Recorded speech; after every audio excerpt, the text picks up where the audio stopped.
सबसे पहले मैं धन्यवाद देना चाहूँगी अंबोली पुलिस को जो जिन्होंने मेरी शिकायत दर्ज की और मुझसे सारे सबूत लिए, सबूतों की पुष्टि की, जांच पड़ताल की। उसके बाद राखी सावंत और उनकी वकील फाल्गुनी ब्रह्मभट्ट के खिलाफ एफआईआर दर्ज की।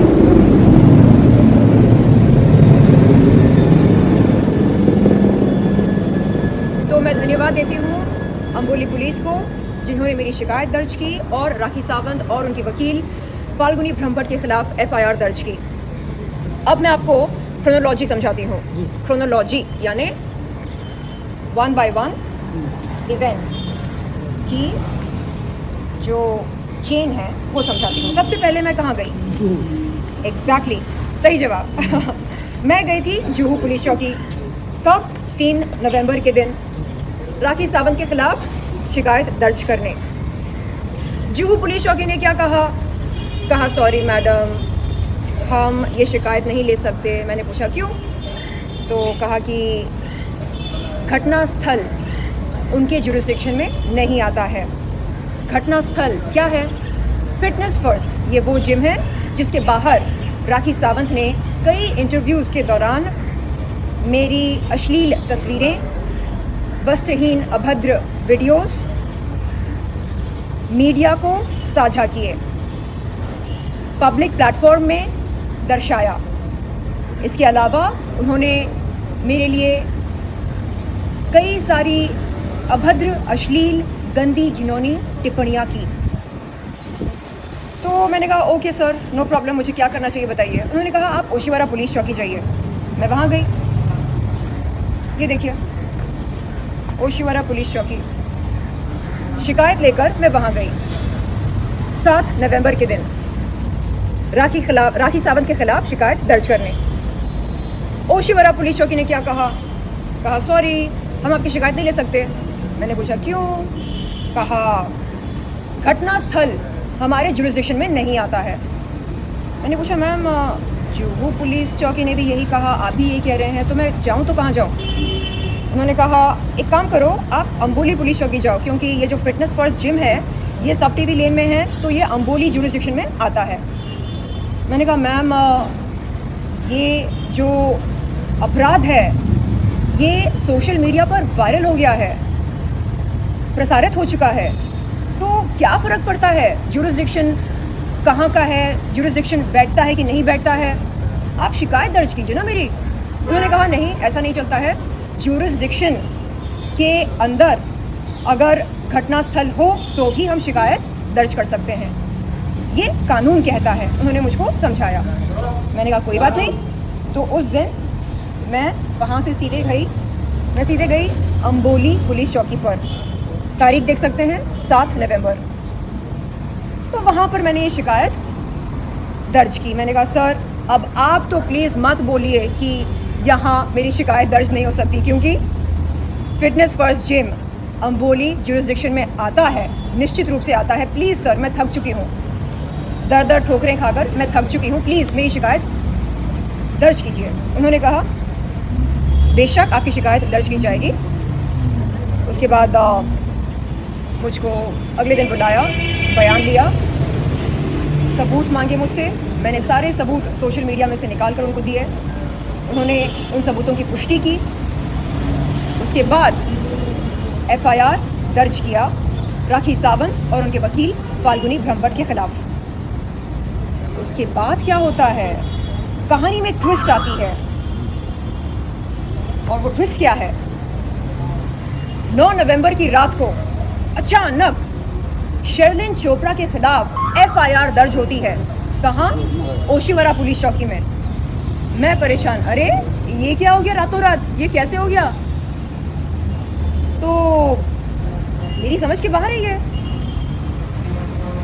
जब मैं गई थी वहां पर, ओशीवारा पुलिस चौकी ने क्या कहा? अगर घटना स्थल जुरिस्डिक्शन के बाहर हो तो हम शिकायत दर्ज नहीं कर सकते, ये कहा था ना। जब राखी सावंत उसके वकील के साथ गई तो उन्होंने ये बात नहीं रखी उनके सामने। अरे शर्लिन चोपड़ा ने आपके बारे में जो कुछ कहा, कहाँ कहा? जुहू में कहा ना, तो जाइए जुहू पुलिस चौकी। ऐसा नहीं बोला ओशिवरा पुलिस चौकी ने, ऐसा नहीं कहा राखी सावंत से या उनकी वकील से। तुरंत बगैर सबूतों की पुष्टि किए फटाफट शैलेंद्र चोपड़ा के खिलाफ आईपीसी 509 की धारा लगा दी। क्यों? क्योंकि वो एक कॉग्निजेबल धारा है। आईपीसी 509 क्या कहता है? अगर कोई इंसान किसी महिला के खिलाफ कोई अभद्र शब्द का प्रयोग करता है या कोई अभद्र हरकत से उस महिला की इज्जत को उछालने की कोशिश करता है, तो उस इंसान पर ये धारा लागू होती है। अब सवाल ये पैदा होता है कि शैलेंद्र चोपड़ा ने ऐसा क्या बोला राखी सावंत के खिलाफ, या ऐसी कौन सी हरकत की? गंजी बोला, अश्लील बोला, घिनौनी बोला, बदजात बोला, बददिमाग बोला, गेंडी बोला, चर्बी की दुकान बोला। अब आप इन शब्दों पर यदि आईपीसी 509 की धारा लगाना चाह रहे हैं तो देश भर के लोगों को बंद करो जेलों में, क्योंकि आए दिन हम सब आमतौर पर इन शब्दों का प्रयोग करते हैं। अबे वो गंजी, अबे वो गेंडी, चल, इस तरह हम बात करते हैं। तो फिर लगाओ, सब पर लगाओ, आईपीसी 509 की धारा सब पर लगाओ। मैं जानना चाहती हूं कि 9 नवंबर की रात को किसका कॉल गया था ओशिवरा पुलिस चौकी पर? किस तरह का दबाव बनाया गया था ओशिवरा पुलिस पर? किस तरह का दबाव बनाया गया था? किसका कॉल गया था? मैं जानना चाह रही हूं। रातों रात शिकायत दर्ज हो जाती है, एफआईआर दर्ज हो जाती है। क्यों? इतनी घाई क्यों थी और ऐसी क्या मजबूरी थी? बताइए, क्या मुंबई पुलिस को इस तरह की शरारत करने की इजाजत है? मैं अनुरोध करती हूं हमारे उप मुख्यमंत्री देवेंद्र फडणवीस जी से कि तत्काल एक कमेटी बिठाई जाए और वो पता लगाए कि असल में क्या हुआ। 9 नवंबर की रात को किसका कॉल गया था ओशिवरा पुलिस चौकी पर? जिस पुलिस अधिकारी ने बगैर सोचे समझे, बगैर सबूतों की पुष्टि किए मेरे खिलाफ एफआईआर दर्ज किया, उनसे सवाल पूछने चाहिए। आखिरकार ऐसी क्या मजबूरी थी जो आप 10 तारीख की सुबह तक रुक नहीं सके? रातों रात के 12 बजे आपने एफआईआर दर्ज कर दिया। क्यों? ऐसी क्या मजबूरी थी? किसका कॉल गया था ओशिवरा पुलिस चौकी पर? ये देखिए, अरे हम जाते हैं पुलिस चौकी पर, हमसे 1000 सवाल पूछे जाते हैं, जैसे अच्छा घटना स्थल कहाँ है, ये अपराध कहाँ घटी, सबूत है आपके पास, पेश कीजिए। सबूतों की पुष्टि होती है, उसके बाद एफआईआर दर्ज होता है। यहां पर क्या हुआ? सबूतों की पुष्टि हुई, हो गई, रातों रात शिकायत दर्ज हो गई, एफआईआर दर्ज हो गया, इन्वेस्टिगेशन हो गया और धारा लग गई। क्या कानून अलग अलग लोगों के लिए अलग होता है? क्या ज्यूरिसडिक्शन का नियम केवल शैलेंद्र चोपड़ा पर लागू होता है? अगर नहीं तो फिर 9 नवंबर की रात को ओशिवरा पुलिस चौकी पर मेरे खिलाफ जो एफआईआर दर्ज हुई वो क्यों हुई? किसके दबाव के अनुसार हुई? किसके बोलने पर हुई? इन बातों की तहकीकात होनी चाहिए। लोग पूछ रहे हैं, मैम अगर आप जो एक सेलिब्रिटी हैं, आपके साथ ये सब हो सकता है, तो जरा सोचिए एक आम इंसान के साथ क्या कुछ नहीं होता होगा। ये है मेरे एफआईआर की कॉपी, आप देख सकते हैं कौन सी धाराएं लगी हैं। 3 कॉग्निजेबल धाराएं हैं। आईपीसी 354A कॉग्निजेबल है, आईपीसी 509 कॉग्निजेबल है, आईटी एक्ट 67A महाकॉग्निजेबल है। उनकी एफआईआर में जो मेरे खिलाफ दर्ज हुई उसमें क्या है? आईपीसी 504, आईपीसी 506, आईपीसी 500, ये तीनों नॉन कॉग्निजेबल है। और कॉग्निजेबल धारा बिठाने के लिए जबरदस्ती आईपीसी 509 धारा लगाई गई। मैं कहती हूं इतनी घाई क्यों थी? जरा पुष्टि कर लेते, जांच पड़ताल कर लेते। अगर आईपीसी 509 की धारा मुझ पर लगती है, आप सबके सामने आज मैं शर्लिन चोपड़ा ये कहती हूं कि मैं अरेस्ट होने को तैयार हूं।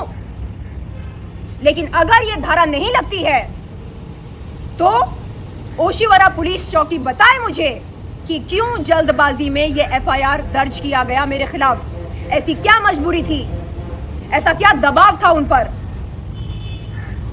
यहां इतने बड़े बड़े धाराएं हैं, आईटी एक्ट 67 जो महाकॉग्निजेबल है, हाँ, लेकिन फिर भी हम चुपचाप बैठे हैं। क्यों?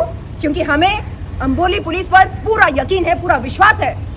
अंबोली पुलिस ने कहा कि देखिए हम जल्दबाजी नहीं करेंगे, कानून के दायरे में रहकर हम आपकी मदद करेंगे, आपको इंसाफ दिलाएंगे। लेकिन आप बोलोगे जल्दी जल्दी अरेस्ट करो, जल्दी जल्दी करो, ऐसे नहीं चलता है। एक प्रक्रिया होती है, उसका पालन करना पड़ता है। और एक और बात मैं आप सबको बता दूं, अंबोली पुलिस ने ये पता लगाया अलीबाग पुलिस को कॉल करके कि क्या शर्लिन चोपड़ा, जैसे राखी सावंत कहती है मीडिया के सामने आकर, कभी किसी वैश्या व्यवसाय में रंगे हाथ पकड़ी गई, हाँ या ना? अलीबाग पुलिस ने इसका जवाब ना में दिया। कहा कि उनके पास ऐसी कोई एफआईआर नहीं है जिसमें शर्लिन चोपड़ा का नाम मौजूद हो बतौर आरोपी। इस बात से यह स्पष्ट होता है कि राखी सावंत दुनिया की नंबर 1 झूठी है। मीडिया के सामने आकर महिलाओं पर लांछन लगाती है, अरे ये तो वैश्या है, अरे ये तो वो है, अरे ये तो पकड़ी गई रंगे हाथ। अरे ओ पगली, जा। अलीबाग पुलिस खुद कह रही है कि उनके पास ऐसा कोई एफआईआर नहीं है जिसमें शर्लिन चोपड़ा का नाम मौजूद हो बतौर आरोपी। अब अगर ऐसी लड़की को मैं गंदी कहूं तो क्या मुझ पर आईपीसी 509 की धारा लगनी चाहिए? कमाल है, मजाक बनाकर रख दिया कानून को। अरे मीडिया को बुला बुला के मेरे वस्त्रहीन फोटोज वीडियोस दिखा रही है, हाँ? शर्म आनी चाहिए एक महिला को सरेआम जलील करते हुए। ये देखो ये देखो ये देखो ये देखो शर्लिन चोपड़ा की असलियत। मेरी असलियत क्या है ये दुनिया जानती है, तेरी असलियत क्या है ये दुनिया जान रही है, जानती है और जान रही है। एक अपॉर्चुनिस्ट चाहिए।